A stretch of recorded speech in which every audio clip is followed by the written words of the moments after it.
Биздин арабызда эл алдына чыгып сүйлөгөндөн тартынган адамдар арбын.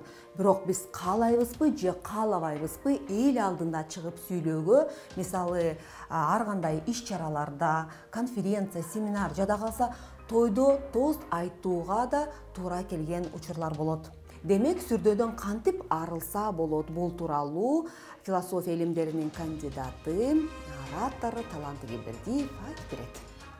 Ушундай бир көнүгүүлөрдү аткара кетиш керек да, жанагы корку сезимди башкарып, жууюп, жок кылганга. Аябай толкунданып, аябай катуу коркуп атканда, мындай көнүгүүлөрдү жазсаңар, ушинтип кармап туруп, bir 30 секунд, 60 секунд кармасаңар, корку сезим толук 100% кетип калат. Бул психотерапевттер өздөрүнүн жанагы пациенттерине фобия болуп, аябай катуу корккондорго берет да. Кадимкидей bir 30-60 секунддун ичинде 100% корку сезим кетип калат. Элдин астына чыккандан кийин дагы элдер бардыгын көздөрүн карап атат деп корку сезим келсе, буттардын бармактарын мындай кыймылдатсаңар, дагы 100% корку сезим кетип калат. Өзү оңой эле, аябай азыркы кезде психология илим жакшы ийгиликтерге жетип, көп көнүгүүлөр чыкканда, кайсы жериңер титресе, адамдын ошо адам корккондо 4 жери титрейт да, бирөөлөрдүкү колу титрейт, кээкилердики буту, үчүнчү адамдардыкы үнү, төртүнчүгү жүрөгү лакылдап кетет. Ошол 4 эле. Ошончон кайсы жер титресе, ошол жерди ушалап, массаж кылып, же жанагындай физзарядка кылып койсоңор эле, кадимкидей корку сезим азайып калат да. Адистердин айтымында мындай сүрдөө корку адамдын кызматтык өсүшүнө тоскоол болбой койбойт. Мисалы, кызматкер өзүнүн презентациясын тааныштырууда сүрдөп, оюн толук билдире албагандыктан идеялары ишке ашпай калган учурлар көп кездешет. Ал эми адистер мындай учурда жогоруда айтылган ыкмаларды колдонуп, аны менен бирге оратордук чеберчилик илимдерине атайын катышып, тартынбай сүйлөө өнөрүн өздөштүрүүнү сунушташат. Азыр балдар, колуңарда ушундай кичинекей таякча бар. Ушуну астыңкы тишиңер менен тиштеп,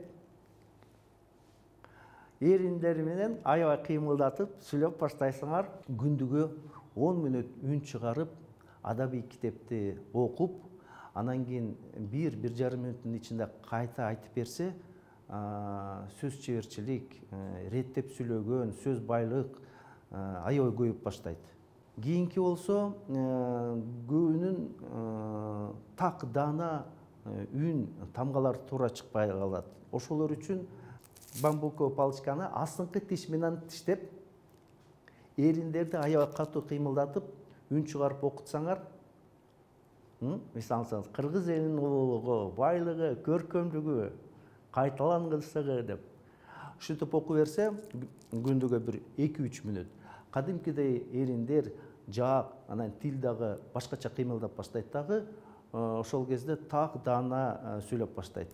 Кийинки үнү, эгерде биз айтып аткан сөзүбүз, үнүбүз аябай бийик болуп чыйылдаса, адамга жакпайт. Ошон үчүн аны түшүрүш керек да. Ошондо ушундай бир көнүгүү бар. Сөмөйдү ушул жерге кармап туруп, у деген тамганы күндүгө 2 мүнөттөн аткара берсе, үн жоон болуп баштайт да. Азыр көрсөтүп коеюн. Мынандай.